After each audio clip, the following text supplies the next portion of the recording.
Financing for Development at ESCAP. Hamza, you have the floor. Thank you, Deanna.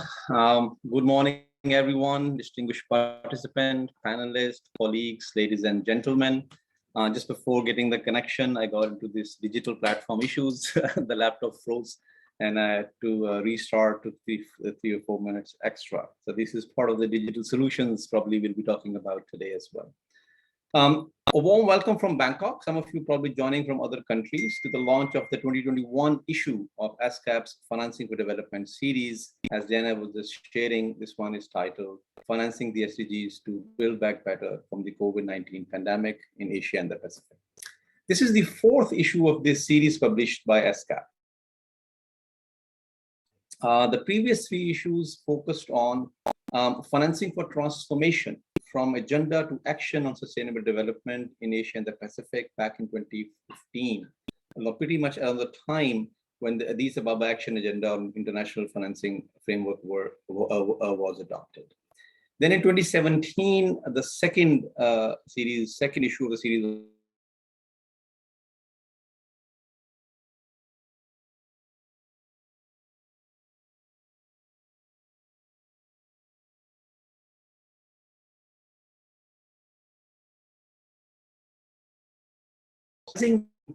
importance of availability of sufficient financial resources to effectively pursue the SDGs. We have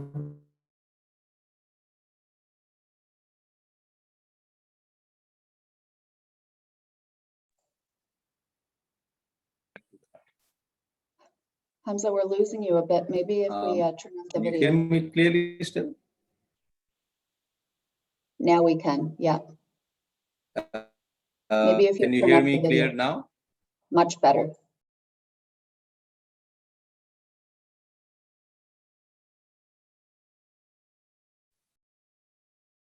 Let me, yeah, I've turned off the video. Yeah, I hope the voice is at least is clear. Is that okay? Should I go ahead? Yep, we hear you. Please go ahead. Okay. So as I was saying, here in ESCAP, we have been focusing on the issue of financing flows to effectively pursue the SDGs pretty much early on since the adoption of 2030 agenda. Not only have we produced a rich array of analytical research, various reports, working papers, policy briefs, blogs, so on and so forth, but we've also delivered a wide range of capacity building and technical assistance support to policymakers in the region. So in addition to that, understanding the importance of learning from each other's experiences and policy ideas, we continue to promote regional dialogues and actually provide various intergovernmental platforms to policymakers to deliberate on economic and financing issues. So the third session of the Committee on Macroeconomic Policy, Poverty Reduction and Financing for Development, which will be held about a week from now, from 20th to 22nd October, is one example of such platform where financing issues in pursuit of SDGs are discussed in a dedicated manner. So today's discussion, so a summary document essentially based on today's discussion will be shared with the policymakers of Asia Pacific at this committee session next week. So challenge of financing SDGs, the first point I think we should all understand is that the financing needs to achieve the SDGs were substantial even before the COVID-19 pandemic. According to estimates, ESCAP estimates about 1.5 trillion for the Asia Pacific region, or 5% of the region's combined GDP. For some least developed countries, of course, these numbers are much higher. So the pandemic has simply rolled back decades of economic progress, wrought havoc on public finances, and essentially exacerbated such financing challenges. So to build back better, effectively pursue the sustainable development goals and tackle climate change, sizable investments, especially by the government, by the public sector, needs to be sustainably financed. So this publication, as Diana was mentioning, reviews a range of financing instruments, strategies, and mechanisms that can help Asia Pacific countries in this regard. The report essentially builds on the global initiative of the United Nations system on financing for development in the era of COVID-19 and beyond. which was initiated actually, I think, sometime around May or April 2020.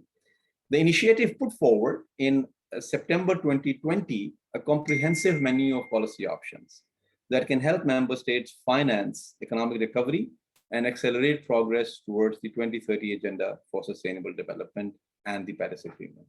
So in the opening chapter, for instance, you'll see we discuss the importance of ensuring access to vaccines. We analyze in detail the rising debt vulnerabilities. We highlight the taxation-related aspects of illicit financial flows and examine the role of national development banks in supporting sustainable development goals. In the remaining two chapters, we take what we call a deep dive on the role of innovative financing instruments and mechanisms. For instance, green bonds, debt for climate swaps, climate risk disclosure and reporting sustainable. And the third chapter then deals with the digital finance strategies to address the financing gaps and support the pursuit of SDGs. I won't go in the details because my colleague Alberto will of course take you through some of the details of the analysis and policy recommendation. I would like to simply stop and leave you with three broad messages.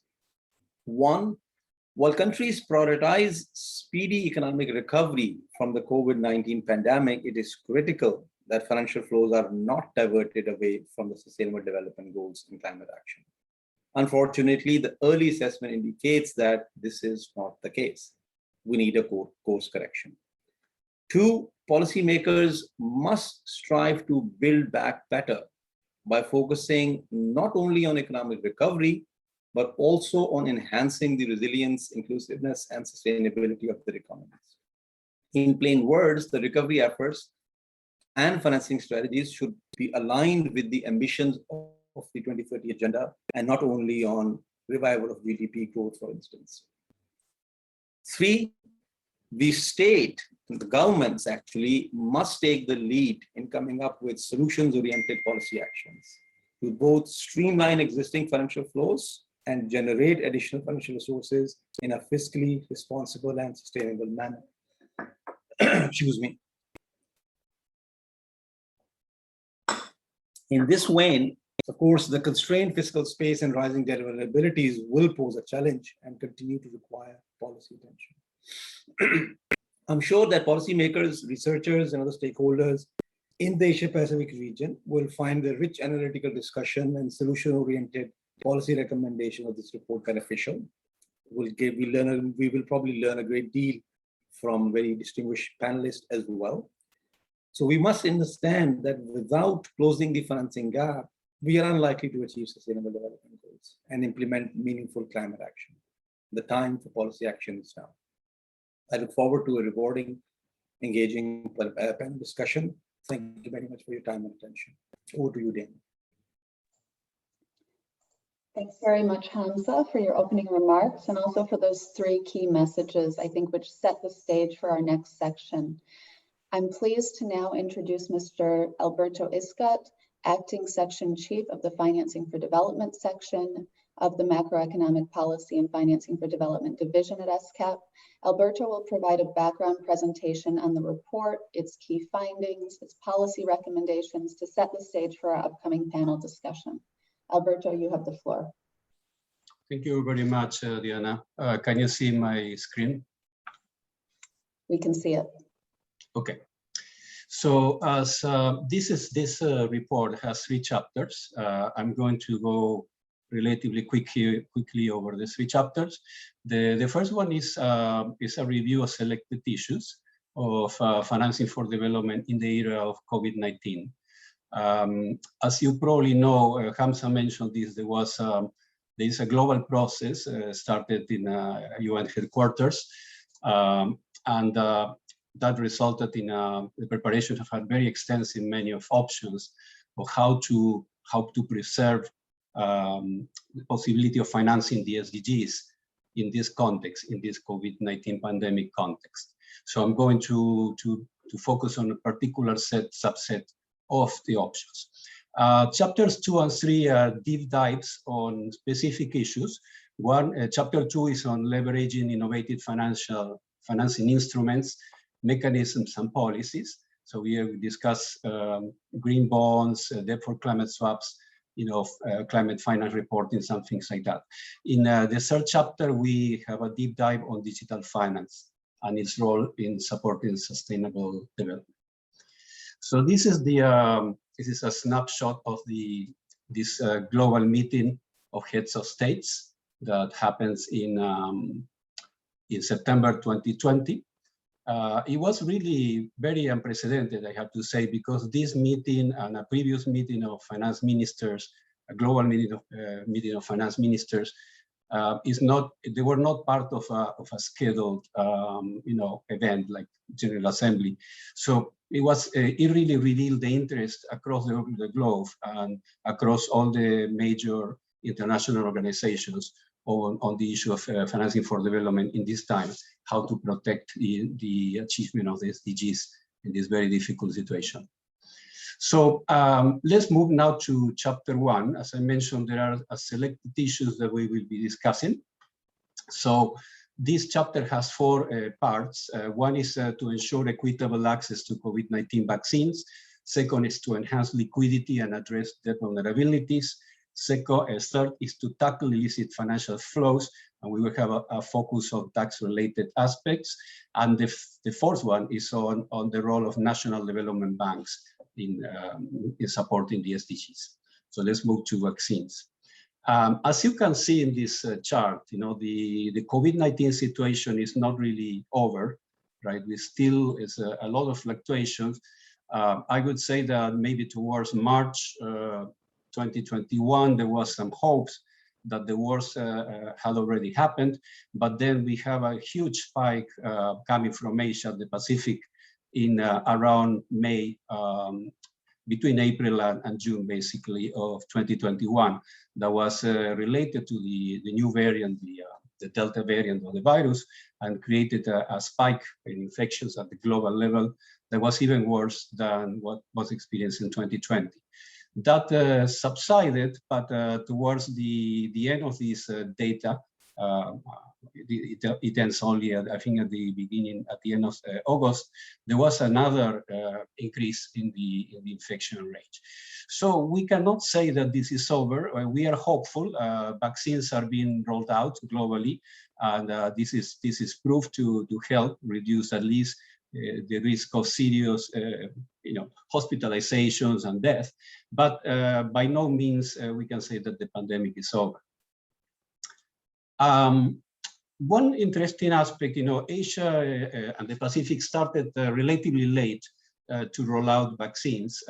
When I first started drafting this part of the report, there was really very little vaccination in the region. But towards September, when this data was captured, Asia and the Pacific was actually doing a little above the global average, around 42% vaccination rate. And this includes people who had 2 shots or 1 shot. So both fully vaccinated and partially vaccinated. But as you can see, I mean, it is problematic that there is a very wide dispersion across countries. Countries like Singapore, Bhutan, Maldives, Mongolia, Cambodia, and Malaysia are doing really well, are beyond 60% of the population. And again, it's important to mind that we are talking percentage of the population, not of the population eligible for vaccines. So in the case of Singapore, close to 80% of the population, this population includes also children that are not eligible, right? So it's almost probably 100% of the eligible population. But on the other side of the spectrum, we have countries with very low vaccination rates. So it's really important. This is one of the messages that the Secretary General of the United Nations repeats very often, is that we have to reduce this inequality in the access to vaccines, because only when we have everybody vaccinated, or a decent number of the population vaccinated, we will be able to reduce the pandemic. Let me move on. Now we don't have a lot of time, unfortunately, to delve on each of the issues, but let me now go to debt vulnerabilities. Okay. So there has been part of this section covers a little bit of the background getting into 2020 because the data the debt data for 2020 was not available at the time of writing. This was probably finalized around September and was still not there. So we have a lot of background to understand, the situation on the region. As you can see, the debt in nominal terms increased quite a lot between 2009 and 2019. But in terms of GDP, actually, the increase was not so prominent. So for the average country, the increase went from 22 to 26% of the GDP. And here we are talking only about the public and public guarantee external debt. So we are focusing only on this concept, which is the concept that is most commonly discussed when you talk about developing countries' debt issues. And why it is important? Because the access to foreign exchange can be a constraint to many countries, and especially in times of crisis, and that can create a situation where countries may not be able to service their debt. So the important thing of this chart is probably, I would say, is more the composition, because there was a very important structural change over time in debt. In particular, NDBs, multilateral development banks, and bilateral creditors decreased their participation in the total debt of the region from 55% in 2009 to 35% in 2019. But on the other hand, the debt to bondholders increased substantially from 19% to 50% in this period. One thing that we do to do this analysis is we create 3 groups of countries according to their socioeconomic development and access to financial markets.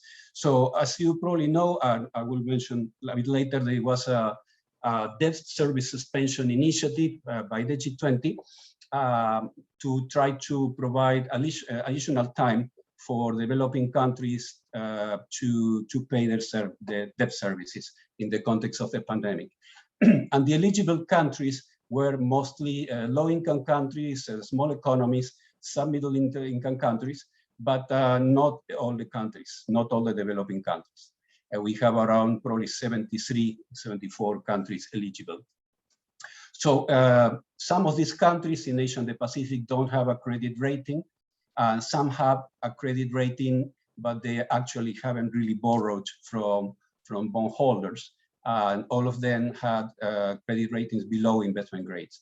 There is another group that is a group of not eligible to the DSSI, but that have below investment grade ratings. And finally, there is a small group of countries that are not eligible to the DSSI, but have investment grade credit ratings.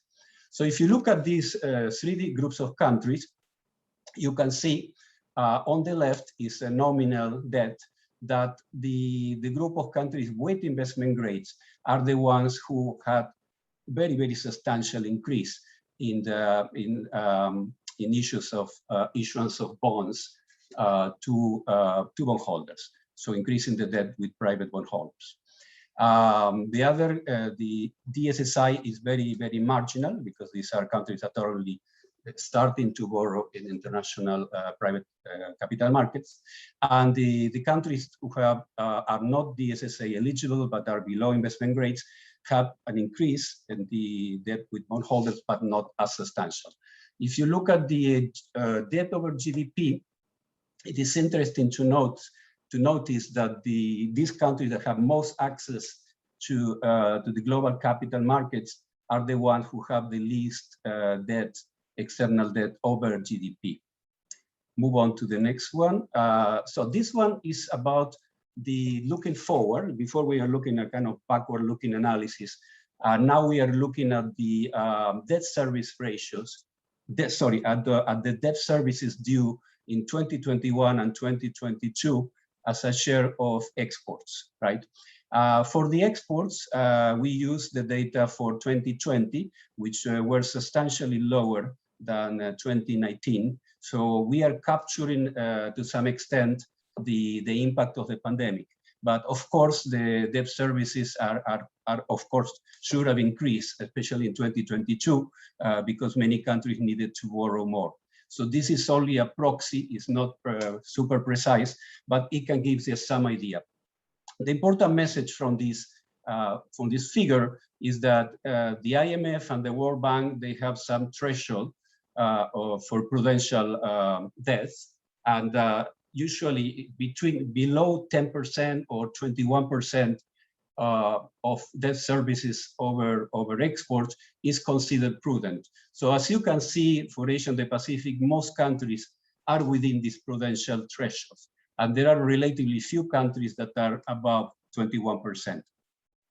One thing to notice is that 2 of the 4 countries in this risk zone, basically Sri Lanka and Georgia, are in this group that are not eligible for the DSSI and also have below investment grade credit ratings. So these are the countries that have more problems, potential problems, because they don't have a particular instrument to support them in case that they need to restructure their debts. Moving on to the policies or solutions, the debt service suspension initiative was one of the few global initiatives taken in 2020. The analysis has been very common, so it's not worth repeating too much.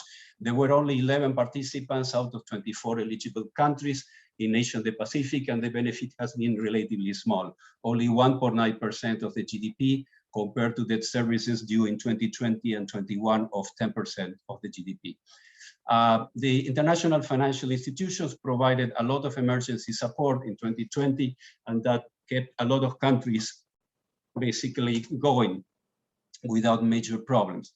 And towards the end of 2020, the G20 announced a common framework for debt treatments. This is for countries that need a debt restructuring. Is a initial institutional mechanisms for countries that may need that may not be able to pay their debts. Not much has happened actually during 2021. Only 3 countries from Africa, Chad, Zambia, and Ethiopia have expressed interest, and only Chad has actually started negotiations. Many countries are reluctant to become part of the common framework because it comes with conditionality, with IMF conditionality. So we don't know. At least there is something, there is an institutional framework, but how this is going to be operationalized in future is still something that we have to see. There was recently a historical allocation of special drawing rights by the IMF for $650 billion. This is huge. It's the largest real allocation of SDRs. But as you know, SDRs are allocated according to the IMF quota that depends on the GDP. And the most developing countries have received, have relatively low quotas. So the important aspect of SDRs is the reallocation from the rich countries that do not need SDRs to countries that do need them the most. The IMF has a mechanism called the PRGT, the Poverty Reduction and Growth Trust Fund, but that is also applicable for the low-income countries. And there is discussions of creation of a new resilience and sustainability trust in the fund that probably will be announced next year in the spring meetings. Finally, I think that a solution that is very important, has been very important in Asia, specifically in East Asia, is the development of local currency bond markets. This is especially important in ASEAN countries. And you can see in this chart on the right, the blue bars are the share of the GDP of public debts issued in local currency.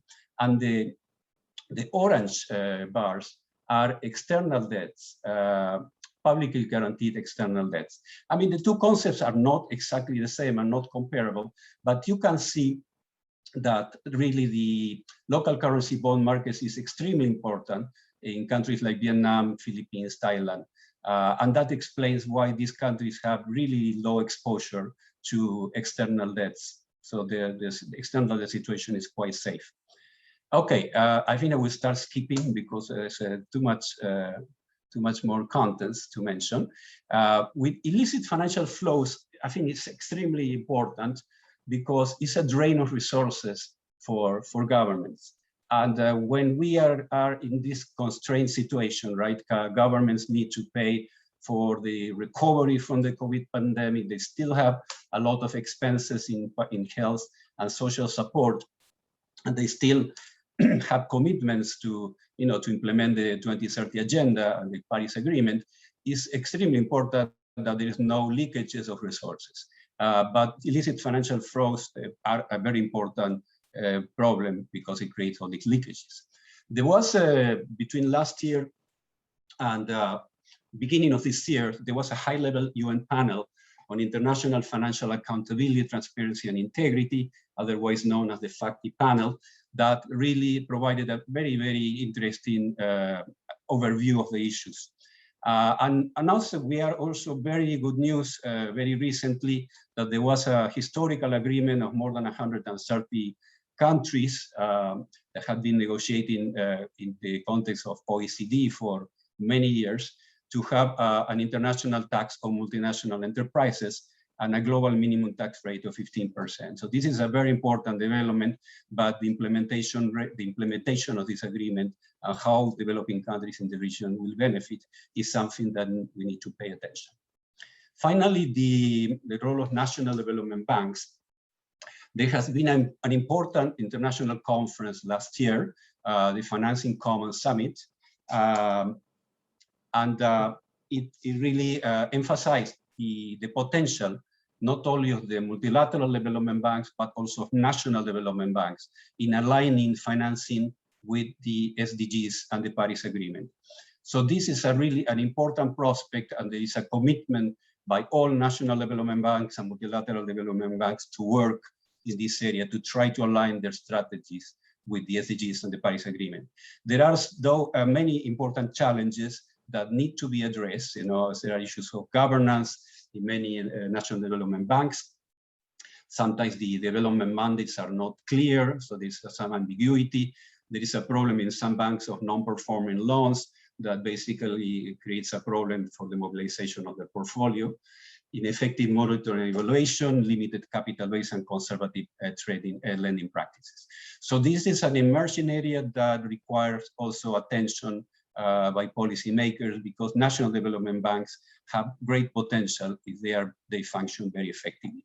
But all these challenges that I mentioned are not for all national development banks. It's a review of some cases, and the experience show that all these challenges can be overcome. So again, this I think is an important area to consider. Let me move now to chapter 2. Chapter 2 is about innovative financial instruments, mechanisms, and policies. And the 4 parts of this chapter are thematic bonds, climate risk disclosure and reporting, debt for climate swaps, and the importance of an enabling policy environment. So let's move to the first one. There are many kinds of thematic bonds. They have been increasing substantially in importance over the last 5 years or so, 5-6 years. Green bonds are the ones that are most well known. Social bonds become quite important during the pandemic. Sustainability bonds combine both green and social elements. And there are many other variants, blue bonds, SDG-linked bonds. There is a lot of new developments going on. But I think that the important thing that all these bonds have in common is that they basically, the funds that they raise are allocated specifically to certain projects. Like in the case of green bonds, will be things like energy efficiency, renewable energy, and things like that. So it's very, very different than conventional sovereign bonds that are basically allocated to any use that the treasury of a country needs. These have a specific mandate of how the funds should be allocated. And there are global standards like the International Capital Markets Association that specify how the progress in implementing this type of projects should be reported for bondholders, for investors to have a clear understanding of how they are using the money with these instruments.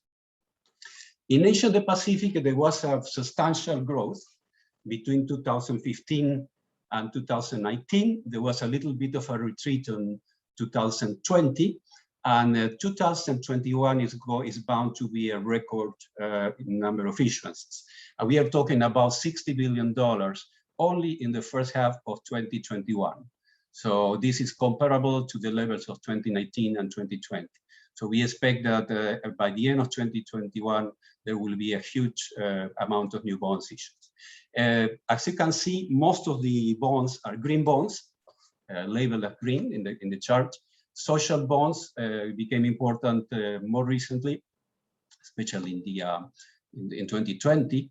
And then sustainability bonds are the ones who combine both and are still, are not as important as green bonds, but there is also potential for these instruments. Looking at specific cases, specific countries and sub-regions in Asia and the Pacific, you can see that not many countries have big issues. So there is a mistake here in the chart because it doesn't show all the countries. But the bottom line is that the issuance is very skewed. Countries like China and some Southeast Asian countries are the ones who are issuing these bonds more frequently. You can see here a distribution by sub-region on the right, and Eastern Northeast Asia has the bulk of the issuances because of the importance of China, but ASEAN is becoming really, really important, increasingly using these type of products to finance the Sustainable Development Goals and climate action. The issuance of thematic bonds, it requires a lot of attention. There are different stages. I'm not going to get into details, but I want to mention that ESCAP is producing an introduction to the issuance of thematic bonds that will be launched, not will be launched, will be issued, I think in a month or two. So I think that that publication will have a lot of additional details, and I will refer you to that when it's ready. Going now to the second part of this chapter, climate risk disclosure and reporting. Okay, why this is important? Because climate change brings new risks, new important financial risks. First, there are physical risks. We have seen a lot of disasters recently. Floods, forest fires, droughts, and that creates a lot of damages, a lot of financial damages. So this is important to understand, where these risks are coming. But also there are the transition risks, because if the global community is going to be serious about the objective of the Paris Agreement and trying to go not about 2 Celsius degrees above pre-industrial levels, there has to be a lot of changes in the way we do things, right? In particular, the decarbonization is a very important objective. But that will imply that some technologies that are currently used are going to become obsolete and are going to cause also financial losses for these companies and also for financial institutions that lend to these companies. So it's very important to have a clear understanding of these risks, and that requires disclosure. The risk, these are not trivial risks. There were estimates that stranded assets, the assets that will become useless due to climate change, the new transition to decarbonization, can be as much as $20 trillion by 2050. So the issue with reporting is that there are many different reporting frameworks, including the Global Reporting Standard, the GRI, the Task Force of Climate-Related Financial Disclosures. So there is a growing consensus nowadays that it's important to try to harmonize and have moved towards single type of disclosures. There is also a movement toward an idea of moving towards mandatory disclosures, because at the moment all these disclosure frameworks are voluntary. But the European Union and also New Zealand recently have started the process to mandate climate disclosures. And this is, I think, is a good initiative that should be considered by other countries. Moving to the third element of chapter 2, debt for climate swaps. How can these swaps actually work? This is not an entirely new idea. There have been debt for nature swaps for a long time, started in the debt crisis of the 1980s. There were some countries that couldn't pay back their debts. They have, for example, debt with bondholders, and the bonds were trading maybe at 10 cents per dollar or 15 cents per dollar. So some nature conservancy institutions had the idea, well, we can buy these bonds at a steep discount and then forgive the debt to the debtor countries under the condition that the debtor will imply some conservation, nature conservation natures. So this started back then in the late 80s, 90s. There were quite a number of these debt for nature swaps, but there were also a lot of problems with them. The monitoring was not very efficient. The cost of compliance was also expensive and difficult to do. The scale of the projects were very small to make it worth it. So the consensus view is that this was a good idea, but it was not practical. However, I mean, this is changing now that we are talking about debt for climate swaps. There are new elements that are important that need to be considered. First are the commitments under the Paris Agreement, right? All countries have NDCs, nationally determined contributions, and they have to fund these NDCs. At the same time, there are commitments by developed countries to provide $100 billion per year on climate finance starting in 2020. So if you combine the two things together, you can see that there are really large needs for financial support, and at the same time, there is a lot of money available for this support. So why not combining these two ends of the Paris Agreement? So this is basically what we're trying to say in this part of the chapter. Now, there are issues, again, of political issues about setting this up. There are practical and technical issues. One of the things that are really important is to conduct thorough consultations with all the relevant stakeholders to have a package that will be feasible. A second, more importantly, perhaps from the practical point of view, is that these consultations and these negotiations are very complex. There are many parameters, it's difficult. And in the past, all these debt for nature swaps have been like, like one of a kind, right? Every time was a different thing. But it is possible to have a kind of general idea of how this instrument works and prepare a term sheet. And this is a common thing in financial transactions, to a term sheet that indicates, all the main components that need to be taken into account. And then that will facilitate the negotiations, both at the political level and at the technical level. So we are proposing this idea. Particular attention needs to be paid to the monitoring, reporting, and verification framework. Investors will be very reluctant to invest, our creditors will be very reluctant to forgive debt if they are not sure that the money will be spent properly and effectively. So this is extremely important. Without a proper monitoring, reporting, and verification framework, debt swaps will not work correctly. There is also important that there is national ownerships, that the countries that are going to beneficiary from these debt swaps are the ones who will decide how the money will be used, what type of projects they want to prioritize. And finally, there has to be additionality. The debt swaps cannot be a substitute for ODA or other committed financial resources. It has to be in addition. Okay, this is a schematic view of how this works. And I'm conscious that we are getting, I probably have taken too much time. So I will encourage the readers to please consult, read the paper, because this is more complex.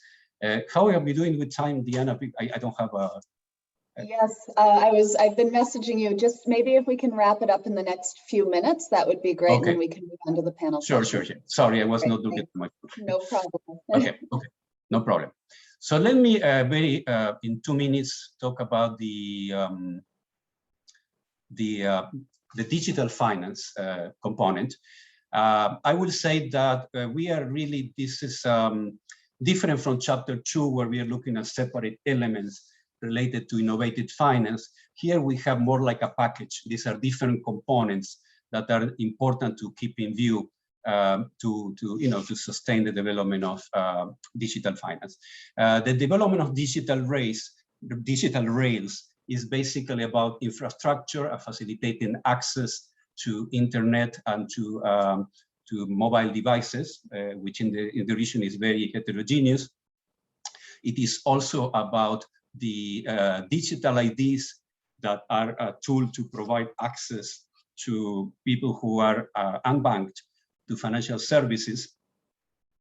And it's about the development of the digital payments system. So these are very important elements, are the backbone of digital finance. Without these developments, we cannot have much digital finance, or will be very limited to a small segment of the population. We have in the chapter a review of digital finance offerings, some interesting ideas, and I encourage participants to take a look at the publication. And there is, I think, a very interesting section on digital finance services, barriers and risks. Particular risks are in the area of regulation. There are a lot of potential problems of potential fraud, problems of what these digital platforms are doing with private data, problems about the algorithms that are used that can create discrimination. So there's a lot of issues that really are very important that need to be addressed. And I hope I had more time, that this probably will be a full presentation on its own. And what I will do is finish with this final point. The chapter ends with an action agenda to enhance digital finance in Asia and the Pacific. And there are basically 3 pillars that needs to be considered simultaneously. One is infrastructure, the digital rails that I mentioned before.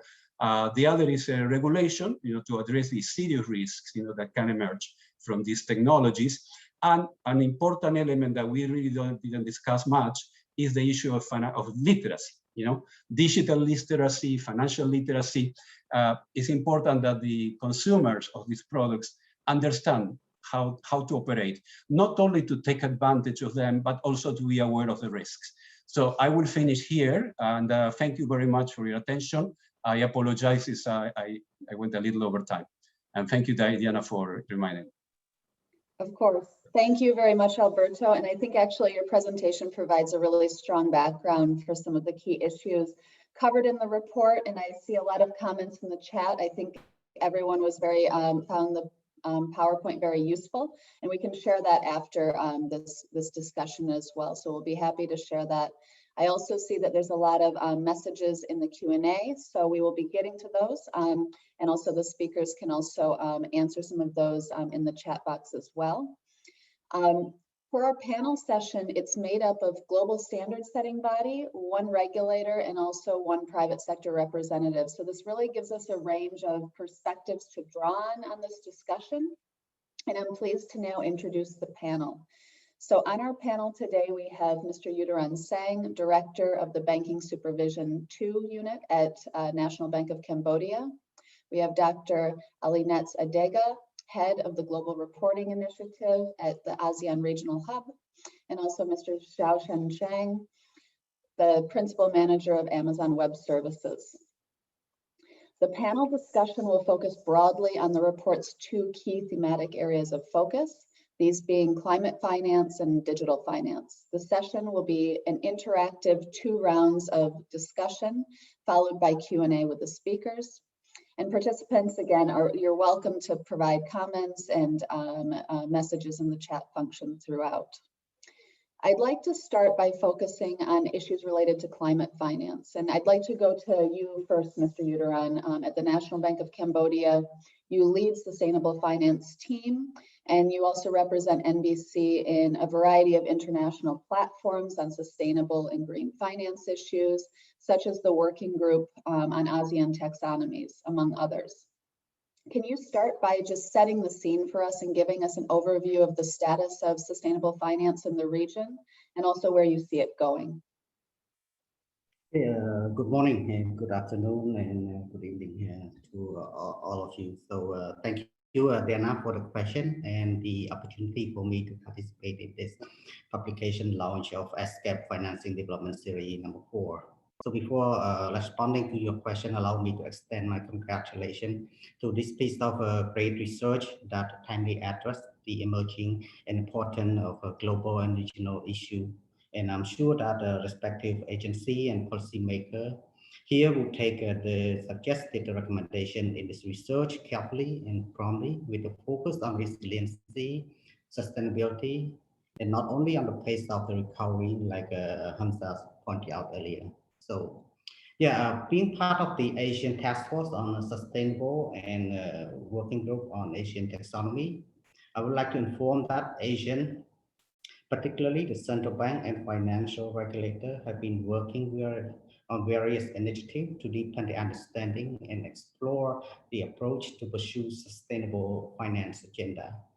And it is important to note that the Asian member country are the signatory of the Paris agreements in 2017 and have committed to the UN 2030 agenda for sustainable development goal. And also the commitment to safeguard the environment are directly illustrated in the Asian Social Cultural Community Blueprint 2025 and also the Asian Economic Community AEC Blueprint 2025 as well. So Asian community have dedicated a task force working on sustainable finance and taxonomy. Just in early 2021, Asian sustainable banking was endorsed by the Asian Sustainable Banking Principle was endorsed by the Asian Central Bank Governor, in which it will be the basis for Asian member countries to pursue their sustainable banking agenda. Specifically, the objective of the Asian Sustainable Banking Principle are to provide a general principle of sustainable banking for its member states, to guide the member banking system to formulate sustainable banking guideline and implementation roadmap, and also to contribute to the implementation of sustainable economic development goal of the Asian Economic Community Blueprint 2025. And in the principle, it covered two important aspects of business operation. One is the risk management. So we're looking to integrate the environmental, climate-related, social, and governance risk into the financing and investment consideration in order to avoid the risk into financing and investment reputation risk to harm to the environment and people. And the second part is the business opportunity. So the principles looking to support the financing and investment in business that are sustainable, environmental friendly, and socially responsible, and also to meet the need of a rapidly growing trend for sustainable products and services and the global commitment to increase the funding for sustainability solution. I think that these important two aspects are also discussed in the research that we are launching here today as well. And I'm glad to see the research suggested various financing instruments to support the climate change and sustainable agenda. And hopefully Asian member states will be able to pick up the specific product for their respective country need for us, and possibly through the regional collaboration initiative as well. And also the Asian banking principle was designed not to dictate or bind the member state, but rather it depends on each member country to determine whether to apply the Asian sustainable banking principle to its banking system. And with all this work and effort on sustainable finance, we have recognized our key challenges in coping with the climate change, such as lack of common taxonomy, the standard and principle, the lack of data and technical expertise, and existing structural barrier in obtaining the capital for green projects. So moving forward in striving to manage the climate and environmental risk related, our regional efforts have looked into 7 strategic themes. One is on capacity building and awareness raising. And the second, to enhance the leadership role of the central bank. And the third is the regulatory and supervisory framework. In this regard, we are looking to integrate the climate and environmental related risks in monitoring and supervision. And fourth, we are looking to work on Asian Green Map. This work will ensure the comprehensive development and unified effort across the banking, insurance, and capital market and other services. And fifth, we're looking to raise our voice, especially through the international platform on sustainable finance. And also we are working on the surveillance and assessment framework on the climate risk as well.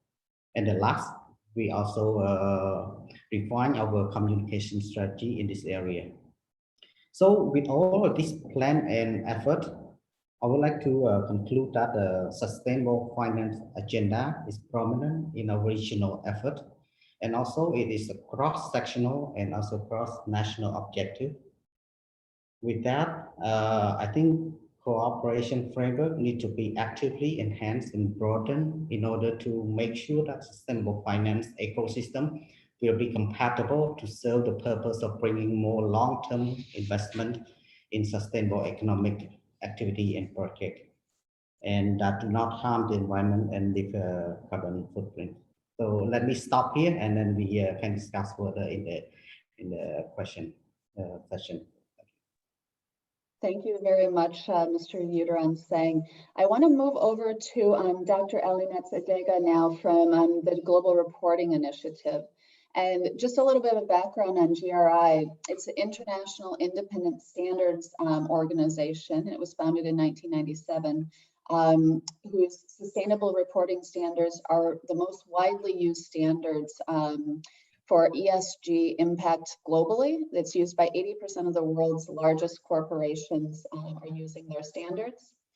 And Dr. Ellie, there's a growing number of reporting standards on climate risks and disclosures, which can be challenging sometimes for businesses and financial institutions. What is GRI's strategy going forward, and where do you see the future of sustainable reporting going? Thank you very much, Dina. But before I answer your question, just allow me to greet everyone. Good morning, good afternoon, good evening, wherever you are. And also I'd like to greet my co-panelists here. And also thank you to you and ESCAP for the invitation, considering that ESCAP is a valued and strategic partner of GRI in the region. In fact, we have successfully conducted the Sustainable Finance webinar series last year with ESCAP. So going to your question, I'll answer the second question first. Reporting is here to stay. So for companies who are still sitting on the fence with sustainability reporting, do not wait that your regulators will backtrack. It is here to stay. Now the question is, where will it go?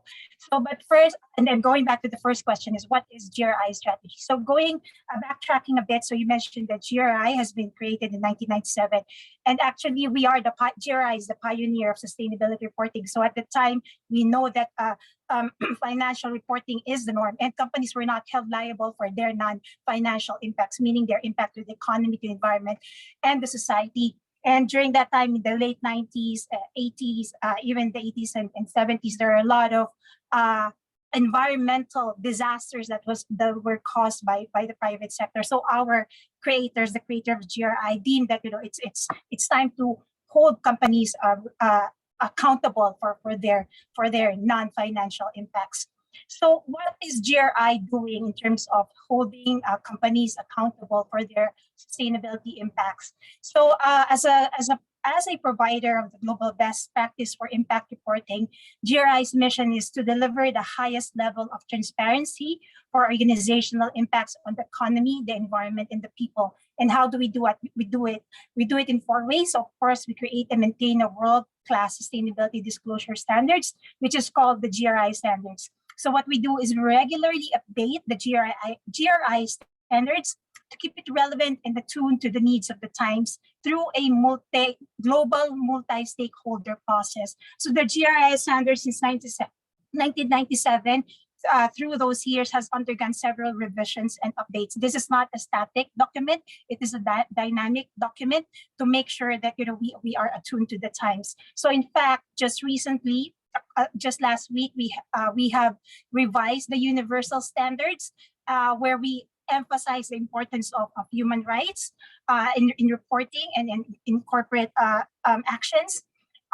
We have also introduced new standards in the past 2 years, including tax. In fact, we are the only reporting organization that has a reporting topic on tax.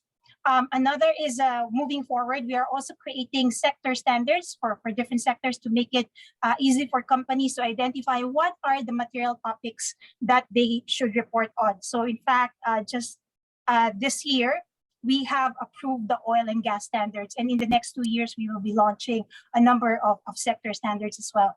And it's not enough that we offer these GRI standards to organizations and companies. We also drive for the global adoption of the GRI standards through our regional hubs all over the world. We have 7. We engage with relevant stakeholders that would be instrumental in promoting corporate transparency through sustainability reporting. So in fact, we know in our audience, we have a number of regulators here. So regulators are one of the stakeholders. Regulators and stock exchanges are among the stakeholders that GRI works closely with.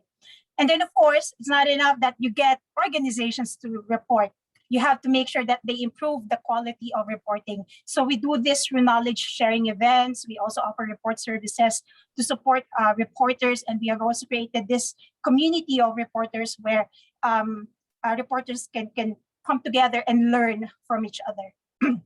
And then, of course, we support full public access to sustainability disclosures. So for those who are not aware, GRI Standards is a free public good. So we're a nonprofit organization, and we offer the use of GRI Standards for free. You can go to our website and you can download it for free. So in terms of the future of sustainability reporting, as I've mentioned, it is here to stay. But there are now recently a lot of international developments that will help shape the future of sustainability reporting. Of course, the private sector momentum for sustainability reporting will continue on, given that also we are hearing a lot of investor clamor for harmonization of reporting standards and framework. And also, there are globally, there are now 168 policies in 6 to 7 countries that have mandatory reporting requirements, and majority or most of them reference the GRI standards. So that's one. And then sustainability reporting is also a rapidly evolving area in the field of sustainable finance. Just in Southeast Asia alone, the financial regulators have issued regulations on sustainable finance, which include provision on reporting. And then, of course, another development is the growing risk of litigation. So we have heard, the Dutch court ruling on Shell. Just early this year, we have heard of the legal opinion in Australia and Singapore that boards can be held personally liable for neglecting climate risk. So at the highest level of the company now, they have to be take an active role in managing the sustainability impacts of their organization. And then, as I mentioned, also there is a global trend towards consolidating sustainability reporting frameworks. Some of these initiatives are by the World Economic Forum, the European Union, and the IFRS. So how this will shape up, I do not have a crystal ball, but as we know, the discussions are ongoing. But with the European Union, the Global Reporting Initiative is working closely with the EU in developing the sustainability reporting framework. And then another international development that will help also shape the future of SR is that moving forward, we will see the growing importance of assurance of sustainability reports due to carbon washing and greenwashing risks. So when you talk about carbon washing and greenwashing risks, what are these? Just to cite an example, there was a report of the Climate Action 100 Plus, which stated that among the world's largest corporate GHG emitters, there are only 6 companies that explicitly commit to align their future capital expenditures with their long-term emissions reduction targets. And none of these companies has committed to align future capital expenditure with the goal of limiting temperature rise to 1.5 degrees Celsius. So that's where the importance of reporting comes in. Companies cannot just say cannot just pay lip service saying that, we are doing this, we're doing that. They have to provide proof, and that proof is through their reporting. And then we have also heard, one of the former chief of investment officer for sustainable investing at BlackRock. He called that the financial industry is greenwashing investments. So that's, again, why reporting is important. We're seeing this move to clamp down greenwashing from regulators all over the world. For example, the European Union issued the anti-greenwashing rules in 2018. And as a result of that regulation, they found that the sustainable investments contracted by 2 trillion between 2018 and 2020. And we also see a statement, we have also heard a statement from the US Securities and Exchange Commission that they are intent on cracking down greenwashing funds. And then closer to home, the ASEAN region, the ASEAN capital markets launched the ASEAN green bond standards in 2017 to address the need to support efforts to protect the environment and help in the allocation of resources towards climate-friendly investments in the region. And I know that the ASEAN Capital Markets Forum is also working on a taxonomy to define, what are these ESG issuances. So yeah, so that's the long answer to the question. Reporting is here to stay. Thanks, Dina. Great, thank you. And I think you had a lot of really important messages on there. You mentioned the last one, reporting is here to stay. We mentioned about greenwashing and also the importance of harmonization of standards. I do want to stick with you for one more question, maybe if we can answer it in just 1 or 2 minutes. You mentioned that you're working with regulators and that they're one of your key stakeholders. And Alberto, my colleague, mentioned in his presentation that ESG disclosures have been primarily voluntary in the recent years, but we're seeing a shift in recent months. European markets, other markets have set sustainability reporting obligations. Do you think this is effective? I'm assuming yes. And what would your advice be to regulators in the Asia Pacific region who are here today? Well, yeah, so I agree. Regulation can be a powerful force in driving sustainable practices amongst businesses, whether it's for corporate reporting or to mandatory action. And, we have heard the report of IPCC a couple of weeks back that we're now in a climate emergency. So sustainability is no longer an option. It is now a must for every organization that exists in the planet if they intend to operate, to continue to operate in a living planet. So now the question is, so I mentioned earlier, right, that a big issue going on nowadays is the harmonization of reporting frameworks and standards. So I'm sure regulators are also thinking about it, which is the right way to go. I will not prescribe anything, but just a few points that regulators can ponder on. So first of all, if they're going to issue any guidelines or metrics for reporting, it should be aligned, of course, with the country's and region's sustainable development goals. Government is the conductor to ensure that all policies and initiatives are concerted from all sectors of the society. And government also should ensure that sustainability and climate transitions are just and the most vulnerable are protected. And as was mentioned earlier in the presentation, EU is leading the way. And while there are a lot of discussions about harmonization, I would take caution against it. This is my personal view, not GRI's view. The reporting standards should not, if there should be mandatory or harmonized reporting framework, it should be principles-based rather than rules-based, because every country is in different levels of sustainable development. And it is important that if such regulations are issued, as I mentioned, it should be consistent with their goals for the society, and it should be just. And then another is metrics. So therefore, metrics may be different based on geography, sector, and market segment. I hope I answered your question. You did. Thank you very much. And I think those are some important considerations for regulators going forward. I want to move over now to Mr. Xiaoshen Zhang.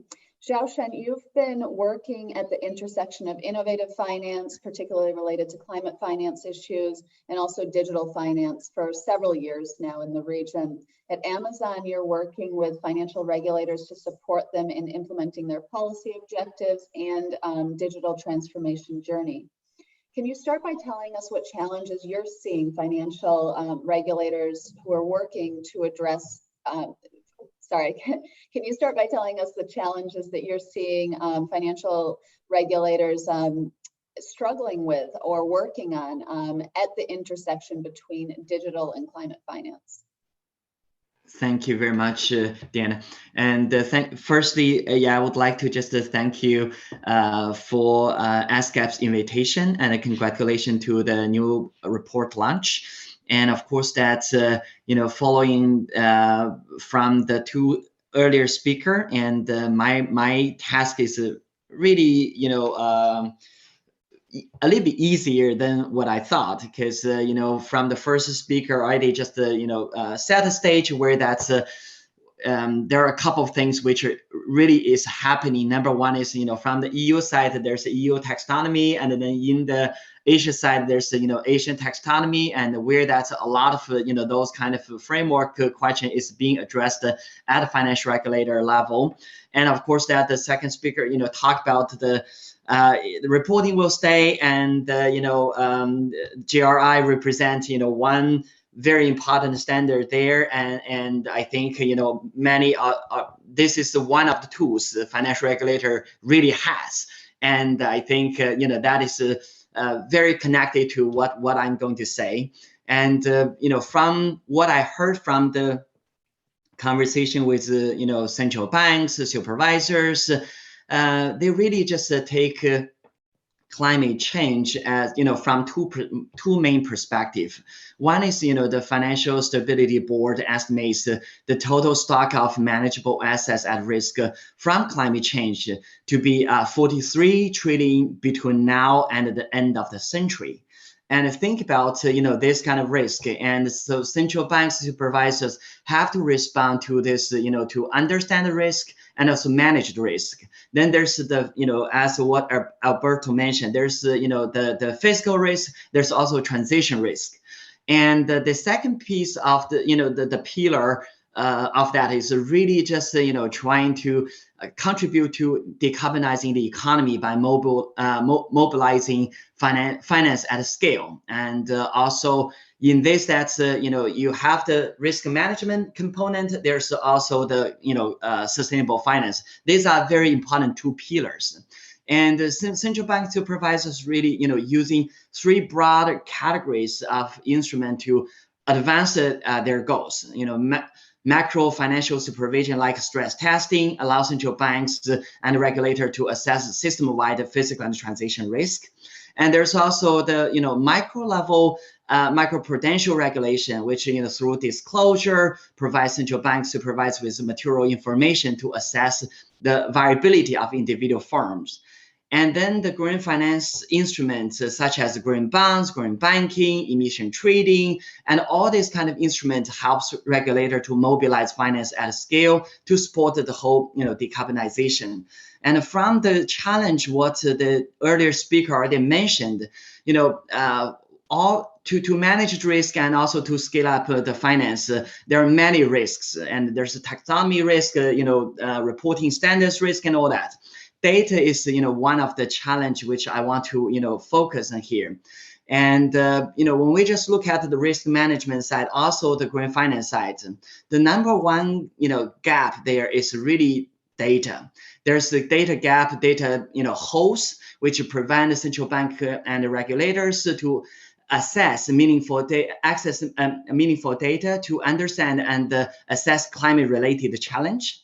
Then even if data are available, and data integration is really not an easy task. Central banks, supervisors still need to combine different data sets and analysis to build a comprehensive three-dimensional understanding of both macro and micro climate risk. Then move one level down from the greenhouse gas accounting standards and the disclosure methodologies another big constraint. And as the earlier speaker already mentioned, the current the standards or the quality of reporting is not sufficiently useful to investors and the regulators, make it difficult for investors and others to understand the exposure and manage risk. So to reduce the compliance related costs and improve comparability, and also need new tools for financial regulators. So as all these other challenges, luckily, if there are challenges, especially around data related challenge, there's always the other side of story is a solution. So emerging technologies definitely provide financial regulators to provide us with a new instrument, such as central bank digital currency, blockchain based MRV system, crypto bonds, and open innovation to many climate risk and also scale up green finances. Of course, that's I'd be happy to share more information in the following discussions. Yeah. Thanks so much. And I think we'll come back to you on that. But first, I want to go back to Mr. Yudaran Seng from National Bank of Cambodia. First of all, to give him the opportunity to respond to what both Zhao Shen and Ms. Ali Netz has said. But also, Mr. Seng, you're working on not only, similar to Zhao Shen, you're working not only on issues of sustainable finance, but you're also supporting Cambodia's financial sector development strategy. You've also worked on the National Financial Inclusion Strategy for Cambodia. I wanted to touch on other topics that are mentioned in the study, which are focusing more on the digital finance side. And that's specifically one of the things that came out in the study was the debate between financial access versus financial usage. As we've seen in many years, particularly in Cambodia, the financial sector has developed quite rapidly. You now have interoperable payment systems like Bekong. You have a thriving fintech sector. Wing recently has become a bank. It used to be just a payments provider in Cambodia. So it's very exciting to see how Cambodia has developed. These are all really good examples of how digital finance solutions have increased financial inclusion in Cambodia and financial access. And as I mentioned, the issue now is usage of digital financial services, along with client protection and also digital financial literacy. So can you share on that with us what NBC is doing on that front and what your advice would be to other regulators who can learn from NBC's experience? Thank you, Diana, and thank you, my fellow panelists, and your comment earlier. So, let me concur the point that's being raised by Shang earlier. You understand correctly the challenge and the position of the central bank, the regulator. So, I'm sure that everybody knows.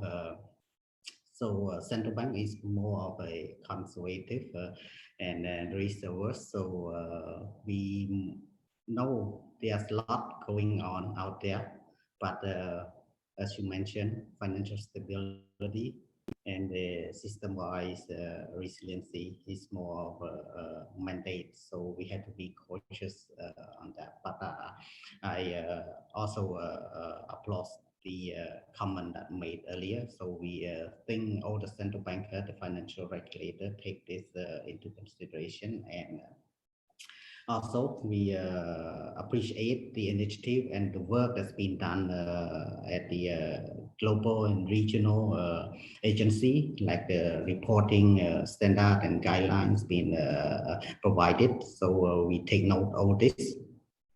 And back to the question from Dana about the digital financial literacy. So I think in terms of digital finance, fintechs, we at the Central Bank of Cambodia think that this play a critical role in monitoring and promoting financial inclusion, digital transaction, and it helped the way of financial service delivery from physical to digital form, in which it provides more affordable, convenience, accessible, and expandable to rural area, where there is no physical presence of the financial infrastructure, especially in the case of Cambodia. So based on my experience, and I've seen that the enrollment of the national financial strategy, and also our recent national financial inclusion. All of this has, from time to time, increased in focus on the role of digitalization to advance our financial system and make it more inclusive to a larger population, particularly to those vulnerable ones. And also the detailed action plan of those strategies have been cultivated in a way that it creates a conducive environment for innovative technology to come into play. And also the digitalization has and becoming so important for our financial system development and financial inclusion. That's very clear at a policy level. And also you have pointed out earlier about the backbone system. It is an example of one of the successful fintech project. It is spearheaded by the National Bank of Cambodia by harnessing the latest technology of blockchain. Backbone is now becoming the backbone payment system that help address the issue of interoperability. And it also aims to enhance the efficiency of the payment system in terms of cost, speed, and security.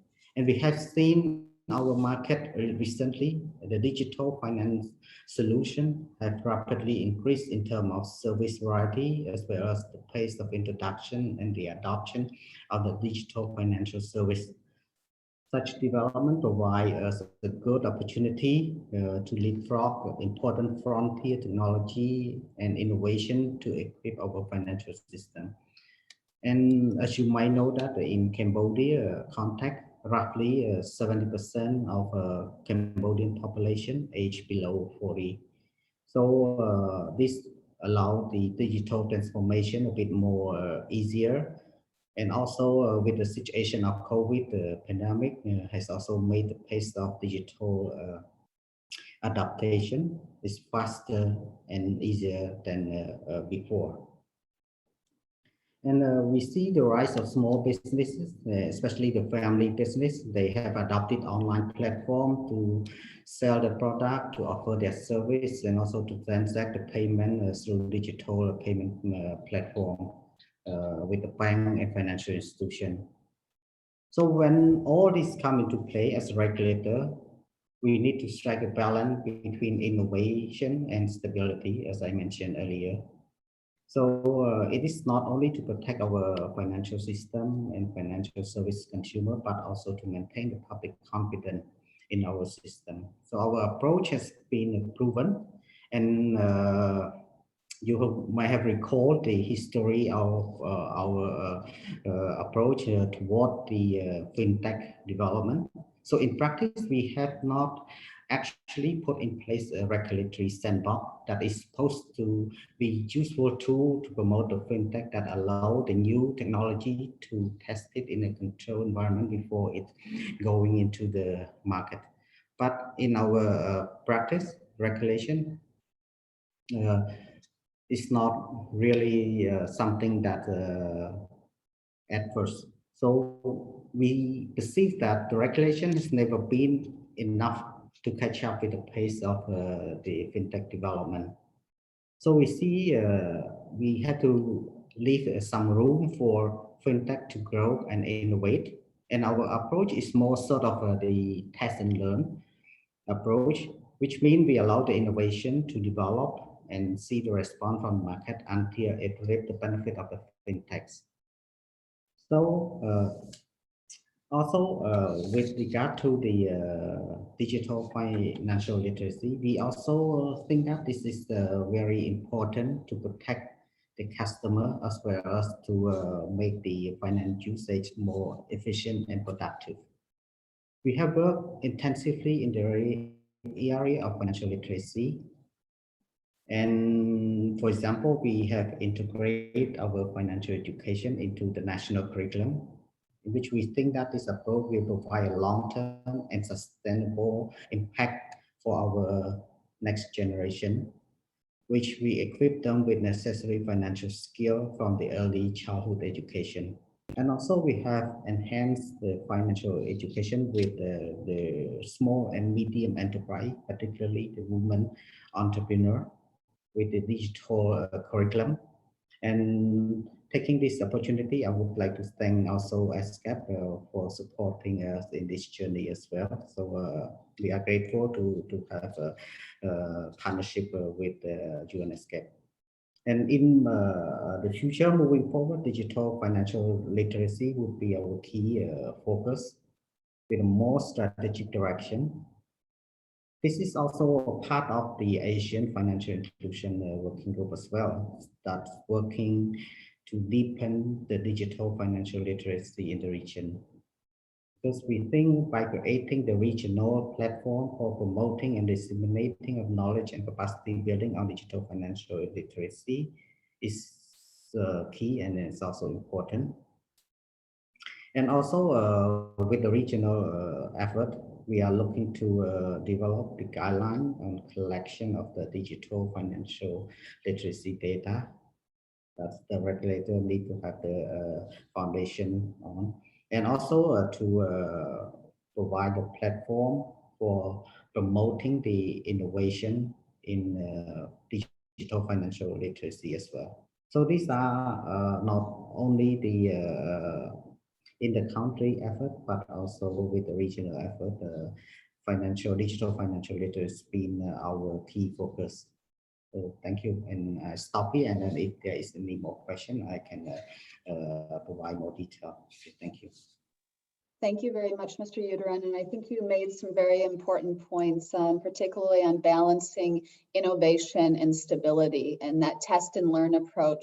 You mentioned, regulations are typically behind innovation. This is the case in every country that we see in the region. And having that test and learn approach allows for flexibility while ensuring financial sector stability as well. And this was one of the key messages actually from the report.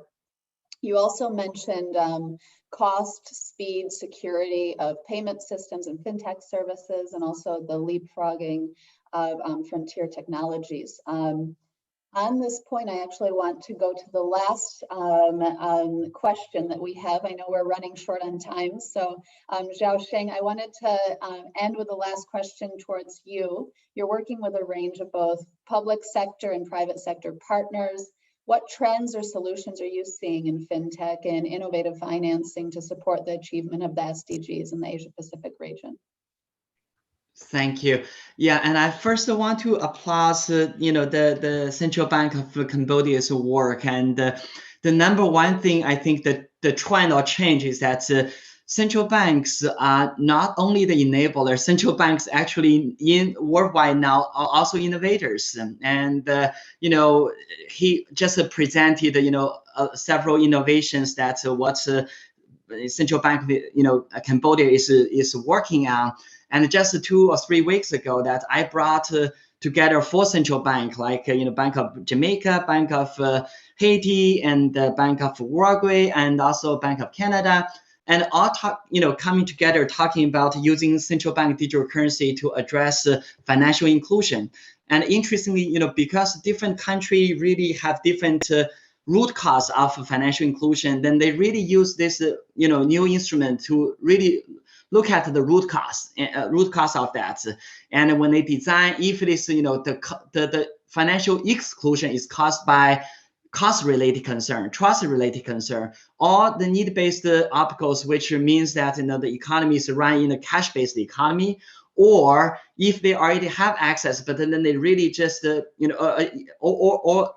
those concerns really limit them from just using the citizen for use financial service. Or there are also challenge which really prevent them from using any service, like no access to the endpoint solution, or no economic identity, then they cannot pass the KYC AML, or then they are just don't have a low financial literacy, then they are not, it's too costly to be viewed by private sector to offer service to them. And using CBDC as one example, that's financial regulators and central banks really are looking at root cause and innovate in a way to address those root cause, and then to address the financial inclusion. And this is happening, in Latin America, in those countries I mentioned, also in Asia, like, Monetary Authority of Singapore, Bank of Cambodia, and Bank of Thailand, and, quite a number of, countries in this region. Then there's also, of course, that, I also want to applaud the report. I think the action section with this infrastructure, regulation, literacy, and as the core action pillar, really just to capture what need to happen to make the innovation to the next level.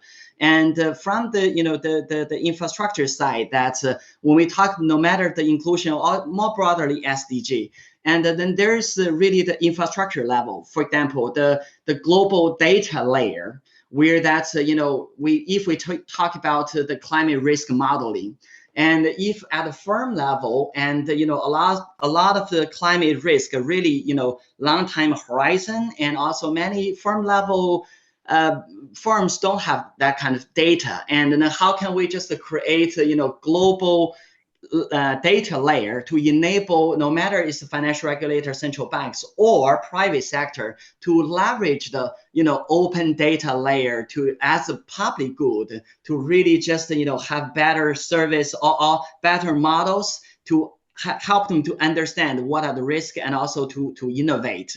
There's another layer is for the regulators and the central banks, as provide that open innovation platform. Because by the end of the day, when central bank, for example, no matter introduce the central bank digital currency or other innovative instrument, and then there's a very strong wish or hope or goal that is this new innovation will incentivize further innovation. So where that if there is a infrastructure as an open innovation platform, where API and compliance and data and all can be plugged into the system, where that private sector, fintech company, financial sector all can be plugged into the this open platform, where that regulator also have access to, and then that can just really enable a lot of innovation happen. We already see this is happening. A good example is Monetary Authority of Singapore, and through open innovation platform, and create a lot of fintech innovation. Then there's another very important part, that is how to address the existing challenge after some instruments are introduced. Then it's also surfaced the challenge, especially the challenge are related to for example, firm level challenge. One example is specifically around the reporting side. Now we have different reporting standards, and it also implies many times that firms need to just comply using different standards to just report to different agencies. And organizations actually really need to repurpose data and methodologies for different carbonization reporting projects, and avoid requesting or collecting the same data more than once. And also, for data collection for especially scope 3 reporting, and data from multiple organizations need to be easily cross-referenced and validated, and that can just really, the implication of that is really cost saving. And when the cost saving happens, and then firm level of reporting not only can have better result, better story to tell, but also reduce cost, and have better incentive to report with quality data. So those are really some of the examples I want to share, that this is not only the need, but it's already happening. I see many examples in different part of the world, which is just leveraging technology to either address the infrastructure or the regulation or the literacy related challenge. Xiaoshen, I think you provided probably a better wrap up than I could have. You focused on the very interesting topic just now of open banking and open innovation platforms, which I think is going to be a key discussion going forward in the region, with Singapore, of course, being a leader in that space. And then you've wrapped it back around to the reporting and data importance, and this is particularly important for ESG reporting, which Dr. Ali was also mentioning, and also the financial literacy aspects that Mr. Uteran was mentioning too. So thank you very much. I do see that I think all of the Q&A has been answered in the box, so I will go to the closing now. I do want to just mention that our Kun Hachara has put a survey link in the chat here. So if you can please provide your feedback to us on this session by clicking the survey link and answering that, that would be great. And I will now proceed to the closing, and I'd like to hand it back over to Alberto Escut for the closing remarks. Thank you. Thank you very much, Diana. Well, I would like to thank all the participants for your time and interest. Really appreciate it. And also the panelists for a really interesting discussion. I wish we had more time, as it usually happens, time is always a constraint in this type of meetings, but we should do another one, definitely invite you again, have more discussions, because this is very, very interesting for all of us. I would like to close by mentioning two things. ESCAP is an intergovernmental platform, and the SDGs, the Sustainable Development Goals, is one of the main mandates of the United Nations, as well, of course, at the regional commissions like ESCAP. In the case of ESCAP, we have a series of SDG forums in the different sub-regions of ESCAP in preparation for a big meeting. It happens every March. That is also preparation for the political, the high-level political forum in New York. So the last week we have one of these forum meetings for Southeast Asia, and the issue of innovative finance was one of the issues that was discussed, and there was a lot of interest in that meeting. The issues that had been discussed were about the issuance of green bonds, the pre-issuance, the post-issuance, all these technical aspects, how to place these bonds in international markets such as Luxembourg. So there's a lot of interest in this region on this particular issue. So I just want to mention this, that we are not just preparing studies, for an intellectual point of view, but we are also in contact with the governments. We want to hear from governments, and we hope that our products will be useful for them in their thought process and decision making. And talking about intergovernmental meetings, we have next week. We have, I think as Hamza mentioned at the beginning, we have our Committee of Poverty Reduction, Macroeconomic Policy, and Financing for Development. Sorry, I didn't say it in the right order, but this is a meeting that happens every 2 years, when we bring all the members of ESCAP. We bring to Bangkok. This year will be virtually, to discuss all these important issues in particular in financing for development. And what we have discussed today, the report will be also be part of the agenda of this intergovernmental meeting. And so we expect that this initial discussion we have today will provide useful inputs for our member states that will be discussing this issue in more detail next week. So with that, I would like to reiterate my thanks to all of you, and I hope we have an opportunity to interact again in another meeting or in another capacity. Thank you so much. So sorry, before we go, just a quick group picture for everyone. So we have this as evidence, and for our social media posts as well, that'd be great. So if you can all smile, thank you. 1, 2, 3. Thanks. Thank you. Thank you, Wing. Thank you all, and we'll close the meeting here. Thank you. Have a great day, everyone. Bye-bye. Thank you very much. Thank you, everyone. Thank you very much. Thank you.